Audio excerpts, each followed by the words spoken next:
Good morning guys! To this video ay isang araw na lang at malapit na ako mag-flight bumalik dito sa Malta. So napadaan nga kami dito sa SM at yun nga nagtingin-tingin muna kami at nagugutom na kami kasi pagkagaling namin doon sa check-up niya ay napadaan kami dito. At dito nga nagtingin-tingin kami ng mga menu kung saan kami kakain kaso parang di namin nagustuhan at sobrang mahal na. So yun at naglahad-lahad muna kami. At habang naghahanap kami, nakita ko yung kainan na to pero wala kami nagustuhan. So naglahad-lahad kami at naghahanap kami ng mga kainan kasi gutom na nga at tanghali na. So maraming magaganda dito ang mga restaurant. Mayroong Mary Grace, saka hindi naman siya na kumain dito. So naghahanap kami ng mga kainan. So yun nga, habang kami naghanap ng mga kainan ay napansin ko na baka pwede kami kumain sa Kenny Roaster. At yun nga, hinayaan ko siya maglakad. Naghahanap siya ng mga kainan namin. So yun guys, nandito kami sa SM Tansa. So yun nga, nagustuhan niya yung Kenny Roaster na yan. At pinipicturan ko ang kung saan siya titigil. So, yun nga, nagustuhan niya yung Kenny Roaster. At ito na nga, pumasok na kami dito sa loob. Napaka-delicious ng chicken nila dito. At saka hindi siya prito talaga na kasi grilled sa kanila ang chicken dito. Hindi kagaya sa ibang mga na puro prito na lang yung So, dito nga nagustuhan niya.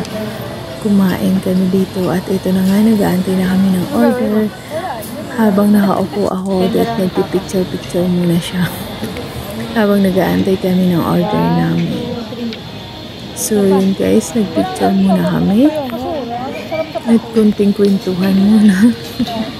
Kung mapapansin nyo, pinag-anuhan niya kami, pinaglalaroan ng picture kasi wala daw kami picture.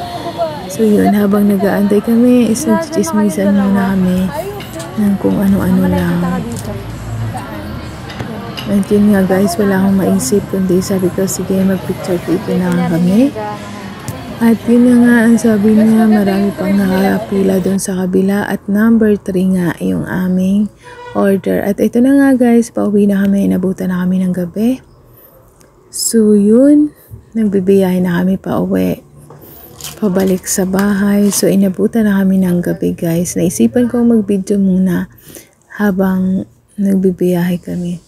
Nakakaaliw yung daan na to kasi last year nung umuwi ako hindi pa nga ganito yung daan. At saka medyo mahaba pa yung maraming pang mga puno. Pero ngayon kukonti na lang yung mga nila at sobrang napakabilis pala ng aming sasakyan.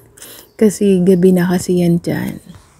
Nang kami pa uwi na at saka wala kaming sariling sasakyan. Nag-grab lang kami kasi nga habutan na kami ng hating gabi.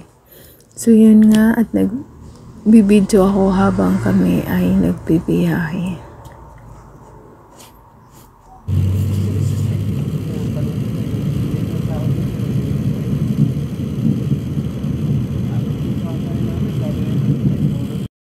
Ito na nga guys, meron akong regalong bag at naisipan kong buksan na pag-isahan ako ng mga anak ko. Ito na nga yung kaganapan bago ako umuwi. Bago ang flight ko. So, meron akong mga bisita, mga ka-churchmate ng anak ko. So, ito sila ang mga dalaga. So, pipicture taken kami. So, hindi ako masyadong dyan kasi nga gabi na rin yan dyan. Nagluluto ako. Tsaka, napakain ko muna sila. Mga ka-churchmate yan ng anak ko. So, kasi di ko alam na may bisita pala ako. So, hindi ako masyadong prepare dyan. Di rin ako nagluto ng kasi parang wala ako sa mood maghanda o magluto pag ako'y paalis. Kasi wala lang. So, pero napakain ko naman sila. Napamerienda ko naman sila. So, yun na nga. Nagpipicture taken na kami dyan. Yun, isinali pa kami. Sinali pa kami dyan sa picture taken nila. So, hindi kami magkaugaga kung saan pepesto.